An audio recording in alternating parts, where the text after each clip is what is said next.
जय शिवराय. नमस्कार, मी अश्विनी इरोळे व्हायरल स्टारच्या आजच्या भागात आपल्या सर्वांचं मनपूर्वक स्वागत करते.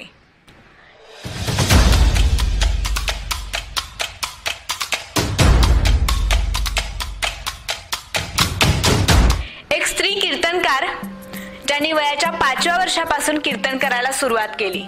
आज त्यांच्या कीर्तनाला हजारोंची गर्दी आणि युट्यूबवर व्हिडिओजला करोडोंनी व्ह्यूज मिळतात.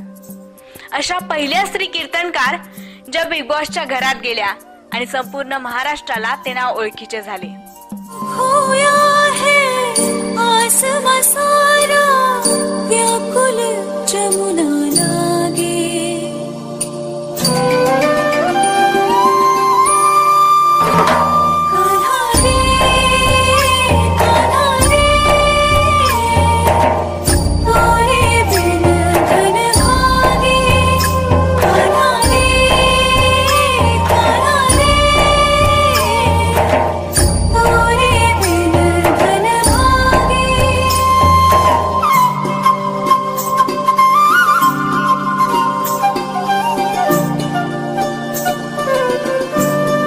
कीर्तनाच्या माध्यमातून व्हायरल झालेल्या स्टार कीर्तनकार तसेच बिग बॉस फेम हब शिवलीलाताई बाळासाहेब पाटील आज आपल्या व्हायरल स्टार या कार्यक्रमात सहभागी झाल्या आहेत, खास आपल्या सोबत गप्पा मारण्यासाठी. नमस्कार शिवलीलाताई, व्हायरल स्टार या कार्यक्रमात आपलं मनपूर्वक स्वागत. ताई, आज मला सर्व प्रेक्षकांच्या वतीने तुमच्याशी खूप गप्पा मारायच्या आहेत. तुमच्या संप्रदायाविषयी आणि तुमच्या वैयक्तिक आयुष्याविषयी आम्हाला जाणून घ्यायचं आहे. तर माझा पहिला प्रश्न असा आहे की तुम्ही आज एवढ्या सुप्रसिद्ध कीर्तनकार आहात, एवढ्या यशस्वी झाल्या आहात, तर या मागचं श्रेय कोणाला देताय? माझे वडील, माझं कुटुंब आणि अर्थात ज्ञानोबाराय माऊलींना. हे सगळं श्रेय मी माझ्या वारकरी संप्रदायाला आणि सगळ्यात प्रथम माझ्या वडिलांना, माझ्या कुटुंबाला देईल. व्हायरल स्टारच्या माध्यमातून प्रेक्षकांना संप्रदायाबद्दल काय सांगाल? वारकरी संप्रदाय हा फार ट्रान्सपरंट आहे, परंतु बऱ्याच वेळा असं होतं की अंधश्रद्धेच्या पारड्यात कीर्तनकार लोकांना म्हणा किंवा देवाला तोललं जातं, पण तसं नाहीये. वारकरी संप्रदायामध्ये प्रामुख्याने संत सांगतात की माणुसकी परमात्मा आहे आणि त्याच्याबरोबरच कर्म हे तुम्हाला तुमचं योग्य फळ देतं. त्याच्यामुळे बाकीच्या काही गोष्टी करत बसण्यापेक्षा, अट्टहास करण्यापेक्षा साध्या पद्धतीने सुद्धा देव मिळवता येतो, हाच संप्रदाय सांगतो. आणि हेच वारकरी संप्रदायाचा मुख्य हेतू आहे की देवाजवळ सोप्या पद्धतीने माणसाला पोहोचवता यावं. ताई, आपण ऐकतो, म्हणतो की नाण्याला दोन बाजू असतात. आता तुम्ही संप्रदायाबद्दलची एक चांगली बाजू तर आम्हाला सांगितली, पण संप्रदायाची दुसरी बाजू काय आहे? संप्रदायाबद्दल दुसरी बाजू म्हणायला गेलात तर संप्रदायाचा दोन्ही बाजूने पण हा बघण्याचा दृष्टिकोन आहे की मी आता तेच म्हटलं की काही लोक संप्रदायाकडे बघताना अंधश्रद्धेने बघतात, किंवा मी हे केलं तर जास्त मिळेल, मी निरंकार उपास केला तर देव लवकर भेटेल, किंवा मी पायात चप्पल न घालता पंढरीची वारी केली तर ती लवकर किंवा मला जास्त काहीतरी देईल. तर हे असं नाहीये. तुम्ही जर सत्य पद्धतीने कुठेही राहिलात, तुम्ही करताय तो व्यापार सुद्धा नीतिमत्तेनं जरी केला तरी देव तुमच्याकडे येईल. त्याच्यामुळे संप्रदायाला कुठल्याही निगेटिव्ह बाजूने न बघता किंवा अंधश्रद्धेने न बघता फक्त पॉझिटिव्हली तुम्ही प्रामाणिकपणाने जगा, तो सगळ्यात मोठा संप्रदाय आहे. आता तुम्ही आजपर्यंत एवढे कीर्तन केलेत, म्हणजे आम्ही ऐकले की तुम्ही वयाच्या 5व्या वर्षापासून कीर्तन करताय. तुम्ही आतापर्यंत एवढे कीर्तन केलेत, मग तुमच्या आयुष्यातला असा अविस्मरणीय क्षण कोणता? कीर्तनाच्या बाबतीत म्हणाल तर पहिलं कीर्तन जे मी केलं बीड जिल्ह्यात कपिलधारला, तो अविस्मरणीय क्षण आहे. किंवा त्यावेळेस एकतर पहिल्यांदाच होतं आणि मी फार लहान होते, प्रमाणापेक्षा जास्त पब्लिक होतं. आणि दुसऱ्यांदा जेव्हा मी कॅमेरासमोर कीर्तन केलं, तो एक अविस्मरणीय क्षण आहे. किंवा ते काहीतरी वेगळं, एक 4-5 वर्षापूर्वी ते वेगळं फील होतं. झी टॉकीजचं पहिलं कीर्तन केलं मी कॅमेरासमोर, तेव्हा त्याचा कुठलाच अनुभव कॅमेऱ्याचा काहीच नव्हता, पण तो एक अविस्मरणीय क्षण आहे, पहिल्यांदा टीव्हीवर येणं. आम्ही हेही ऐकलं की तुमचे वडीलही कीर्तनकार आहेत. तुम्हाला अजून बहीण आहे का, आणि ती कोणत्या क्षेत्रात आहे? कारण एक व्हिडिओ व्हायरल झाला होता, त्यामध्ये तुमच्यासारखीच अजून एक मुलगी दिसत होती. आम्हाला प्रश्न पडला होता की खरंच ती तुमची बहीण आहे का, नक्की तुम्हाला बहीण आहे का? ती माझी बहीण आहे. तिला संप्रदायाची पूर्ण जाण आहे किंवा तिला कीर्तन भजन या सगळ्या गोष्टी कळतात, समजतात, आवडही आहे. परंतु ती पूर्णपणे दुसऱ्या क्षेत्रात आहे. ती एज्युकेशन घेते, म्हणजे आम्ही एज्युकेशन घेतो, पण ती एज्युकेशन घेते आणि तिला पुढे जाऊन पोलीस व्हायचं आहे. त्याच्यामुळे ती वारकरी क्षेत्रामध्ये नाही आहे, पण ती माळकरी आहे.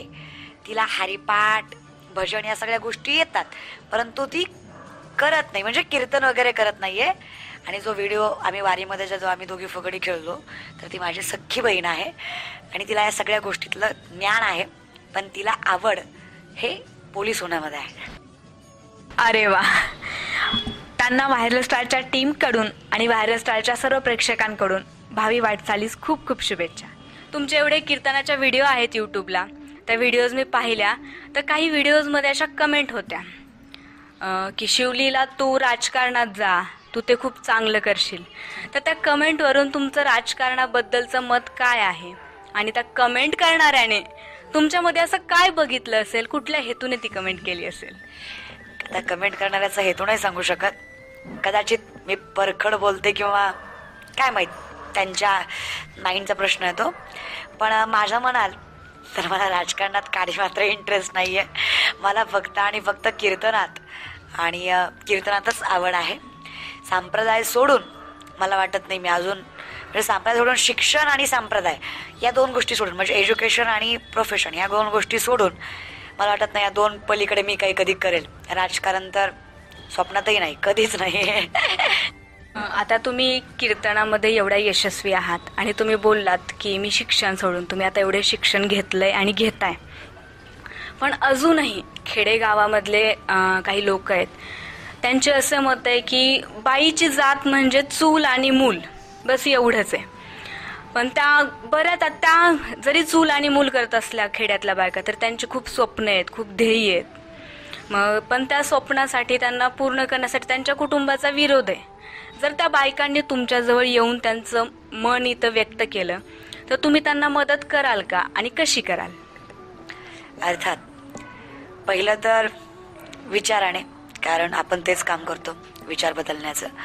आणि दुसरी जी काही लागेल ती, कारण जर आपल्यामुळे एखादा व्यक्ती, एखादी स्त्री उभी राहत असेल, तर ते फार भाग्याचं काम आहे किंवा प्राऊड फील करणारं काम आहे. कारण सांगण्यात आणि कृतीत आणण्यात फार फरक असतो. माझ्यावर जर ती कधी वेळ आलीच, मला जर ती कधी संधी भेटलीच की मी एखाद्याची मदत करू शकते, तर मी अर्थात विचारासोबत सोबत कृतीनंही त्या व्यक्तीची मदत करायला 100% सक्षम राहील आणि तयार राहील. ताई, तुम्ही कीर्तनामध्ये तरुणांविषयी, प्रेमाविषयी बोलता की तरुणांना एकच व्यसन आहे, प्रेम. तर मग प्रेम करणं चुकीचं, वाईट आहे का? तुमचं वैयक्तिक मत काय आहे प्रेमाबद्दल? मी कीर्तनातही हेच सांगते, प्रेम वेगळं आणि आपण जे करतो ते वेगळं. एक साधीसुधी व्याख्या आहे प्रेमाची, निस्वार्थी, निकलंकित आणि निरपेक्षित असं त्याला प्रेम म्हणतात. म्हणजे अर्थात जे मीराबाईंनी श्रीकृष्णावर केलं, कधीच देवाला पाहिलं नाही, पण त्या कायम देवाच्या राहिल्या. आणि राधेचं आणि कृष्णाचं जे आहे, ह्यात एक लॉजिकली विचार केला तर फार वेगळा आहे.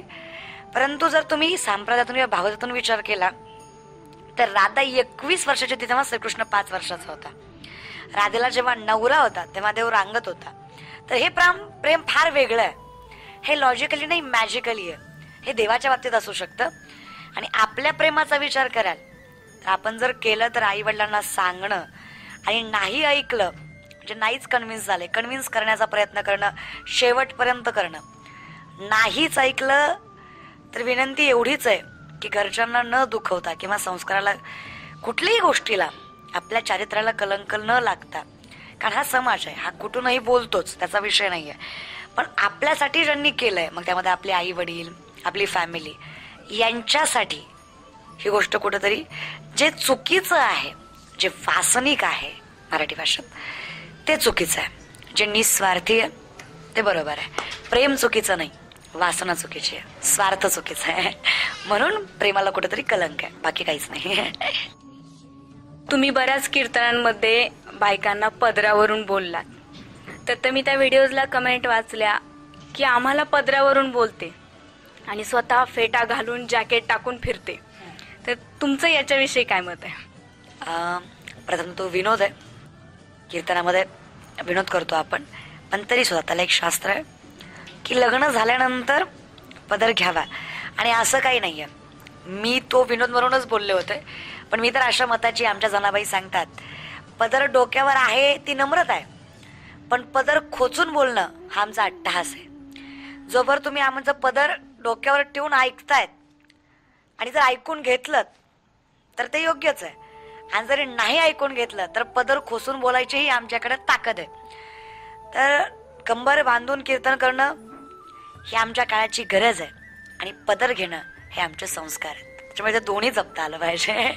या दोन्ही गोष्टीसाठी की पदर घेणं ही स्वभावाने नम्रता आहे, की बाबा माझ्याकडे तेवढे संस्कार आहेत, माझ्याकडे तेवढी नम्रता आहे की मी मोठ्यांसमोर पदर घेऊन राहते, किंवा पदर ही माझे संस्कार आहेत, माझे विचार आहेत, माझी संस्कृती आहे. ऐकलात पदराने तरी ठीक आहे, नाहीतर मग फेटा बांधून कंबर कसूनही मला बोलता येतं. ही काळाची गरज आहे. आणि त्या काळाच्या गरजेला तुम्ही पुरताय, त्यांना योग्य मार्गदर्शन करताय. खरंच हे मार्गदर्शन तुमचं असंच चालू राहू. ताई, आपण बघतो की आपली मानव जात आहे, पुरुष असो किंवा स्त्री असो, त्याचे प्रत्येक जन्माचे टप्पे ठरलेले आहेत. त्याला बालपणातून जावंच लागतं, त्याला तरुणपणातून जावं लागतं, त्याचं लग्न, त्याची मुलं, याच्यातून जावंच लागतं. आता तुम्ही एक स्त्री आहात, तर तुमचं लग्नाबद्दल काय ठरलंय? म्हणजे करणार आहात, नाहीत, लव्ह मॅरेज, अरेंज मॅरेज, काय? असं काही नाहीये, ठरवलं नाहीये, कधी विचारच नाही केला, कारण अजून बरीच स्वप्न आहेत जी पूर्ण करायची आहेत. अशी एक संस्था काढायची ज्यामध्ये ज्या मुलींना वाटतं की वारकरी सांप्रदायिक क्षेत्र चांगलं आहे, मला कीर्तनकार व्हायचं आहे, किंवा मला कमीत कमी कीर्तनकार म्हणण्यापेक्षा याच्याविषयी काहीतरी जाणून घ्यायचं, त्यांच्यासाठी काहीतरी करायचं आहे. अजून पाऊल टाकलंय, जागा रेडी आहे, काम चालू आहे, पण हे व्हायला अजून 2-2.5 वर्ष बाकी आहेत. तर हे करण्यासाठी अजून वेळ द्यायचा आहे. लव्ह अरेंज या सगळ्यामध्ये पहिलं तर शिक्षण पूर्ण करायचं आहे, आईवडिलांची स्वप्न पूर्ण करायची आहेत. मोठं व्हायचं म्हणण्यापेक्षा माझ्याकडे बघून जे स्वप्न बघतायत त्यांची स्वप्न पूर्ण करायची आहेत, हे माझं स्वप्न आहे. आणि असं काहीतरी स्टेबल निर्माण करायचं आहे, अशा मुलींना स्टेबल बनवायचं आहे की ज्या मुलींना करिअर वाटतं की याच्यातही आहे, त्यांच्यासाठी काहीतरी एक मार्ग निर्माण करून द्यायचा आहे. आणि हे सगळं करत करत जर वेळ भेटला स्वतःचा विचार करायला तर बघूयात. पण हे all depend in my family, असं आहे ते. माझ्या फॅमिलीवर पूर्ण डिपेंड आहे. माझा स्वतःचं पर्सनल असं त्याच्यावर काहीच मत नाहीये. जे असेल ते कुटुंबाचं असेल, आणि त्याच्यासाठी म्हटलं की करायचं लग्न तर करावं तर लागेलच. हा, करायचं म्हटल्यावर करायचं नाही असं नाहीये, म्हणजे करायचं नाहीये असं नाहीये, करायचं. तेव्हा कसा मुलगा असेल? बिझनेसमॅन, राजकारणी की संप्रदाय? सगळं करून सगळ्याची नम्रता स्वीकारणारा म्हणजे मुलगा असा पाहिजे ज्याला स्वतःचा स्वाभिमान पाहिजे. मराठी भाषेत किंवा फारच परखड सांगायला गेलं तर ज्याला बायको कीर्तनकार आहे म्हणून करायची आहे असं नाही, बायको चांगली आहे म्हणून करायची आहे असं पाहिजे. पैशासाठी लाचार नको, असं नको, स्वाभिमान घाण टाकून नको की बाबा शिवलीला ताईंना कीर्तनकार म्हणून नाही बघा, शिवलीला म्हणून बघावं. पैसे कमवतीये किंवा फार नाव आहे हिचं म्हणून हिच्याशी लग्न नाही करायचं आहे. मुलगी आहे, चांगली आहे, संस्कार आहेत, किंवा मला आवडती म्हणून करायचं, असं प्रामाणिक मत आहे माझं. की कुठल्याच गोष्टीसाठी कोणासमोर हात नाही पसरले पाहिजे, कुणासमोरच. असं कधी नाही की बाबा तू कर कीर्तन, मी आहे, नाही, मी करतो, तुला करू वाटत असेल तर कर, नाही तर तुझी इच्छा आहे, तुझी आवड आहे म्हणून कर. जर तुला दमली असशील, थकली असशील करून, तर तुला जे योग्य वाटतंय जर त्याच्यातलं करायचं. त्याच्यापेक्षा मोठं म्हणजे माणूस म्हणून बघणारा व्यक्ती पाहिजे. एकंदरीत असं की स्वातंत्र्य देऊन जगणार. स्वातंत्र्य म्हणण्यापेक्षा असं नाही, स्वातंत्र्य म्हणजे काय, स्वातंत्र्य सगळ्याच गोष्टीमध्ये असतं. फक्त असं नकोय की बाबा करतेस तर कर कर, दिवसातनं 2 कर 3 कर, असं नाही. तुला इच्छा आहे म्हणून कर, इच्छा नसेल तर आपल्याला गरज नाहीये, कष्ट करून खाऊया. म्हणजे काय, तर लाचारीच्या पुरणपोळीपेक्षा स्वाभिमानाची भाकरी खाणारा मुलगा पाहिजे. तो जास्त महत्वाचा आहे. जो स्वतःच्या आई वडिलाला परखडपणे सांभाळू शकतो, तो बायकोला परखडपणे सांभाळू शकतो. स्वतःचा आईबाप सांभाळणारा मुलगा पाहिजे. आणि माझ्या बाकीच्या गुणांपेक्षा एक माणूस म्हणून बघणारा व्यक्ती पाहिजे. माझं प्रामाणिक मत असं आहे. बऱ्यापैकी मुलं तशीच असतात, पण जे काही म्हणजे माझं असं मत आहे, एवढंच प्रामाणिक मत आहे माझं, की मला लाचार पोरगा नकोय. एवढंच मत आहे. व्हायरल स्टार या कार्यक्रमाच्या माध्यमातून तुम्ही तरुण पिढीतील मुलामुलींना काय सल्ला द्याल? मी ज्या वयात आहे, मी ज्या वयातनं जातीय, सगळ्यात प्रथम तर एज्युकेशन. कारण तुम्हाला कुठल्याही क्षेत्रात जायचं आहे, त्या क्षेत्राचा अभ्यास असणं फार गरजेचं आहे. तुम्हाला कीर्तन करायचं आहे, तुम्हाला व्यापार करायचा आहे, तुम्हाला शेती करायची आहे, तुम्हाला एखादा कुठली नवे तर तुम्हाला काही जरी नाही, साधी पानपट्टी जरी टाकायची, तर त्या गोष्टीविषयी अभ्यास असला पाहिजे. बॅक, फ्रंट, बेस आपण ज्याला म्हणतो, पाया. तर पाया हा अभ्यास आहे कुठल्याही क्षेत्रामध्ये. असाध्य ते साध्य करिता सायास, कारण अभ्यास तुका म्हणे. तुम्ही असाध्य सुद्धा साध्य करू शकता, ही ताकद तुमच्या अभ्यासामध्ये आहे. मग त्या गोष्टीविषयी तुमचा अभ्यास असला पाहिजे. आणि तो अभ्यास तुम्ही परिपूर्ण पद्धतीने करा. कुठलीच गोष्ट बेसलेस करू नका. पाया भक्कम ठेवा आणि जिद्द ठेवा. पळू नका. हे नाही जमलं म्हणून ते नाही जमलं म्हणून ते नाही जमलं. कीर्तनात कोणतरी नावं ठेवतंय म्हणून ते सोडून द्या, मग हे करा. यात कोणतरी नावं ठेवतंय मग ते सोडून द्या, ते करा. नाही, काही झालं तरी ठाम राहा, स्टेबल राहा. स्टेबिलिटी प्रत्येक गोष्टीमध्ये महत्वाची असते. आणि तुम्ही जर ठाम राहिलात, स्थिर राहिलात, आज ना उद्या, उद्या ना परवा, परवा ना तेरवा, तुम्हाला यश मिळणार आहे. तर प्रथम काय आहे तर स्थिर राहा. कारण जे तरुण पिढीमध्ये जे असतं की स्थिर नाही राहत आहे, तो पळतो. सायन्स नाही जमलं, कॉमर्स नाही जमलं, आर्ट नाही जमलं, मग आय टी नाही जमली, मग शेती नाही जमली, काहीच नाही जमलं म्हणून घरी बसला. असं नाही चालत. सायन्स नाही जमलं, विषय काढा. कॉमर्स घेऊ नका, ते करत राहा. पाठीमागचा अनुभव आणि पुढची आतुरता यात तुम्हाला ते यश मिळवून देईल. म्हणून फक्त स्टेबल राहा, पळू नका आणि जिद्द सोडू नका. बोलणारे बोलतातच. आणि तरुण मंडळीला विनंती आहे, मुलगा असो नाही तर मुलगी, आपल्यात ताकद आहे, हे वय आहे, काहीतरी बदलायचं, इनोव्हेशन हे आपल्यात आहे. मग ते करा. कारण हेच वय आहे ज्यात आपण काहीतरी बदल घडवू शकतो. जर या वयात बदल नाही घडवता आला, या वयात जर प्रवाहाच्या विरुद्ध नाही व्हायलात, तर मग नाव तर सोडा, प्रगती तर सोडा, पण सध्या यशही तुम्हाला मिळणार नाही. आणि सक्सेस पाहिजे तर वेळ द्या. कारण वेळ दिला तर सगळं भेटेल. आणि या वयात करा, काहीतरी करा. बूट जरी पॉलिश करत असाल तरी तुम्ही त्या जिल्ह्यातले नंबर 1 बूट पॉलिश करणारे असले पाहिजे. हे या तरुण वयात करू शकता तुम्ही.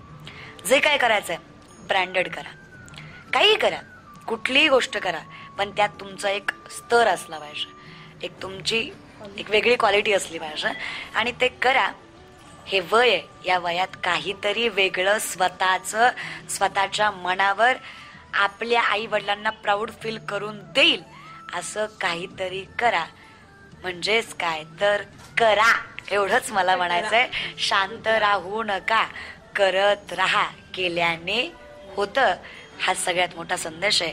एवढीच विनंती आहे, जे काही आयुष्यात असेल त्याला सामोरं जा आणि ती गोष्ट सोडू नका. तुम्ही बिग बॉस मध्ये गेला होता, तिथं अनेक अभिनेते आले होते, राजकारणातील काही लोक आली होती, तर तुमचा एकंदरीत तिथला अनुभव कसा होता? अनुभव म्हणाल तर फार वेगळा, किंवा काहीतरी वेगळं बघायला भेटलं. कारण जी गोष्ट कधीच समोरून पाहिली नाही, जी लोक कधीच समोरून पाहिली नाहीत ती लोक. कारण आपलं आयुष्य कसं समाज कीर्तन शाळा, समाज कीर्तन कॉलेज शाळा, याच्या पलीकडे कधी आयुष्य गेलं नाही. मित्रमैत्रिणी सुद्धा कधी जास्त नाही. मग तिथं जाऊन एक वेगळं वातावरण, चहूबाजूने कॅमेरे, आपण काहीतरी बघतात लोक, ही एक वेगळी भावना. बरंच काही शिकायला वाटलं, बरंच काही वेगळं. पण त्यात एक कळलं की आपण काहीतरी वेगळं करत असाल तर आपल्याला विरोध हा पत्करावा लागतो. पण मला सगळ्यांना एवढंच सांगायचं आहे की मला तिथं जाणं हे तुम्हाला दिसलं, पण तिच्या पाठीमागे जाण्याचा हेतू सुद्धा माणसाने बघा. आणि बऱ्याच लोकांनी बघितलं, असं नाही की सगळेच निगेटिव्ह होतं. बरेच 50% पॉझिटिव्ह, 50% निगेटिव्ह असं वातावरण होतं. पण माझा वैयक्तिक अनुभव म्हणाल तर बरंच काही शिकायला भेटलं आणि बरंच काही वेगळं अनुभवायला भेटलं, जे आयुष्यासाठी पूरक होतं. एवढंच सांगेल. ताई, आजपर्यंत तुम्ही अनेक कीर्तनं केली. तो कोविडच्या काळात लोकनेते निलेशजी लंके यांनी 1100 बेडचं एक कोविड सेंटर उभा केलं होतं. तिथे रुग्णांना असं वाटायला नको की मला कोरोना झालाय, ते मनाने खचू नयेत म्हणून तिथे लोकनेते निलेशजी लंके यांनी बरेच कार्यक्रम ठेवले होते, जसं की भारूड, भजन, कीर्तन. त्यामध्ये तुमचंही कीर्तन झालं. मग लोकनेते निलेशजी लंके यांच्याबद्दलचं तुमचं मत काय आहे? बऱ्याच बऱ्याच लोकांची मदत केली आणि त्यांची ते बाळवणी इथे हे होतं, कोविड सेंटर होतं. तिथं सगळ्याच कीर्तनकारांची कीर्तन झाली, त्यामध्ये माझंही कीर्तन होतं. त्यांनी समोर बसून कीर्तन ऐकलं, नंतर आमची चर्चा झाली. एक सामान्य माणूस एका गोष्टी स्वीकारल्यानंतर किंवा आमदार काय करू शकतो, सामान्य राहून सुद्धा स्वतःची गरज न पुरवता लोकांच्या गरजा कितीपर्यंत पुरवू शकतो, हे त्यांनी समाजाला दाखवून दिलं. आणि अर्थात कोरोनाच्या काळात जिथं लोक जवळ यायला तयार नव्हती, सख्खी नाती पूरक पडत नव्हती, तिथं त्यांनी ज्यांचा आणि त्यांचा काहीही संबंध नाही, फक्त एक माणुसकीच्या नात्याने आणि समाजसेवेच्या नात्याने, थोडक्यात काय तर समाजसेवक कार्यकर्ता कसा असतो, मावळ्यांचं स्वरूप त्यांच्यामध्ये दिसून येतं, जे निस्वार्थीपणे समाजाची सेवा करतात. आणि अर्थात सगळ्या महाराष्ट्राबरोबरच माझंही मत हेच आहे की असे आमदार जर प्रत्येक तालुक्याला भेटले तर आपला देश प्रगतीच्या अजून एकदा उच्च स्तरावर जायला वेळ लागणार नाही आणि प्रत्येक घरावर झेंडा आपल्या भारताचा फडकायला वेळ लागणार नाही. त्यामुळे अर्थात त्यांच्याविषयी आम्हालाही स्वाभिमान आहे, मलाही आहे, आणि असंच त्यांनी कार्य पुढे करत राहू हीच त्यांच्या चरणी प्रार्थना आहे. त्यांच्या जीवनावर एक आखाडा म्हणून चित्रपट बनत आहे, तर त्या चित्रपटाला तुम्ही कशा स्वरूपात शुभेच्छा द्याल? त्यावर तुमचं मत काय आहे? आणि त्यांच्या जीवनावर चित्रपट येणं हे खरंच योग्य आहे का? त्यांनी एवढं समाजकार्य केलं, त्याच्यामुळे एका व्यक्तीविषयी बऱ्याच लोकांना अप्रूप असतं, बऱ्याच लोकांना एक आश्चर्य असतं की बाबा ते व्यक्ती खरंच कसा आहे, कुठून कितपर्यंत आजपर्यंत पोहोचला. तर ती जर्नी लोकांना कळली पाहिजे. आणि माझ्याकडनं खरंच त्यांच्या त्या जीवनपटावर असणाऱ्या फिल्मसाठी, त्यांच्या त्या चित्रपटासाठी मनपूर्वक शुभेच्छा. पांडुरंग त्यांच्या पिक्चरला, त्यांच्या चित्रपटाला, नवे तर माझ्या भाषेत त्यांच्या जीवनपटाला असंच पुढं वृद्धिंगत करत राहू आणि त्यांच्या त्या एका चित्रीकरणाला लोकांनी प्रोत्साहन देणार, त्यात वाद नाही, ते देणारच, पण देत राहू. आणि असंच त्यांच्यावर प्रेम महाराष्ट्राचं राहू आणि त्यांना अजून लोकांची सेवा करण्याची संधी प्राप्त हो, हीच पांडुरंगाची प्रार्थना. बाकी काय. खूप छान वाटलं ताई तुम्हाला तुमच्याशी गप्पा मारून, तुमच्याविषयी एवढं सगळं जाणून. तुम्ही वेळात वेळ काढून व्हायरल स्टार या कार्यक्रमात सहभागी झालात, त्याबद्दल आपले मनापासून आभार. तर मित्रांनो, आजचा भाग तुम्हाला कसा वाटला हे कमेंटमध्ये आम्हाला नक्की कळवा. लाईक करा, लिंक शेअर करा आणि चॅनलला सबस्क्राईब करायला अजिबात विसरू नका. आणि येथून पुढे येणाऱ्या नवनवीन स्टारच्या खाजगी आणि प्रोफेशनल लाईफ बद्दल जाणून घेण्यासाठी बघत राहा व्हायरल स्टार.